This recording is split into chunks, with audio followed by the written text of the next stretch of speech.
We owe $70 trillion. I understand that, but to walk out a $4 trillion solution, which is basically just a way for the Democrats to avoid dealing with this until 2017. I'm not here to talk about plans to deal with this till 2017. I'm saying we've got a real problem, and I'm tired of Republicans and Democrats who either want Republicans who want to burn the place to the ground, and Democrats, with all due respect, who want to offer a plan that gets it through their end of their second term of their presidency, and then screws me and my kids when it's over. And until we do that, we have to deal with the extraction that is at foot. It is the reason the financial markets are behaving the way they're behaving. That is a mathematical fact. This is not some opinion. This is a mathematical fact. Tens of trillions of dollars are being extracted from the United States of America.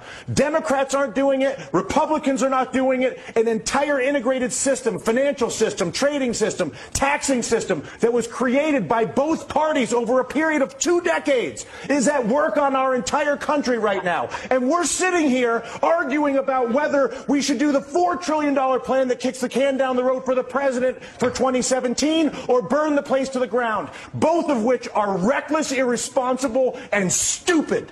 And the fact of the matter is, until we actually, and I'm sorry to lose my temper, but I tell you what, I've been coming on TV for 3 years doing this. And the fact of the matter is that there's a refusal on both the Democratic and the Republican side of the aisle to acknowledge the mathematical problem, which is that the United States of America is being extracted. It's being extracted through banking, it's being extracted through trade, and it's being extracted through taxation. And there's not a single politician that has stepped forward, Susan, to deal with this. But there's only one right now. The leader of the free world, whether you like it or not, the President of the United States is arguably one of the most powerful individuals we have out there. But and Susan, he's what you're saying is exactly the point that Dylan is making. It's not about one guy. It's about all of them. No, I actually disagree. I think Dylan's saying it is about one guy. It is about one guy. What would you like him to do? I would like him to go to the people of the United States of America and say, people of the United States of America, your Congress is bought. Your Congress is incapable of making legislation on health care, banking, trade, or taxes, because if they do it,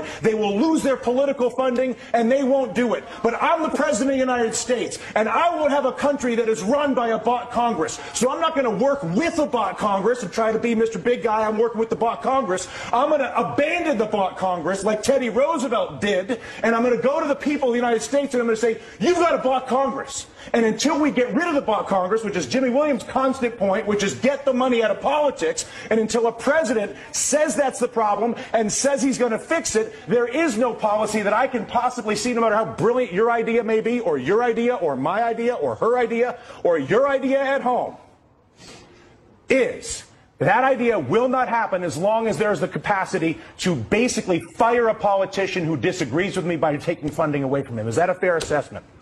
Money in politics is the root of all political evil. It is corruption at its worst.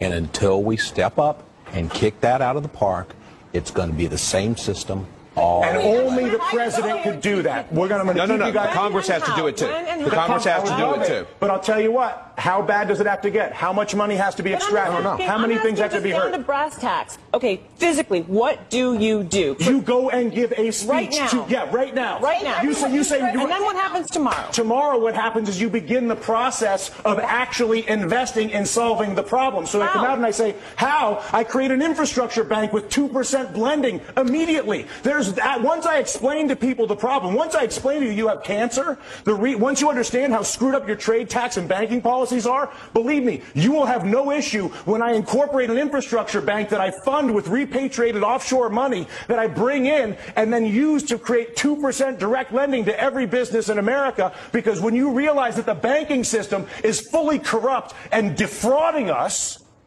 and I come out and say that, which is what I want my president to do, that at that exact moment I say, you know what, we got a screwed up situation here, people. You all know it, and now what? I'm going to admit it. And as a result, not only have I admitted it, but we're going to begin the process of solving it like grown-ups. They did it in World War II. They did it after the Civil War. They did it in Latin America with the Brady bonds. We are not seeing it happen now. The panel stays a little more emotional than I anticipated getting at work this afternoon, but what am I going to do?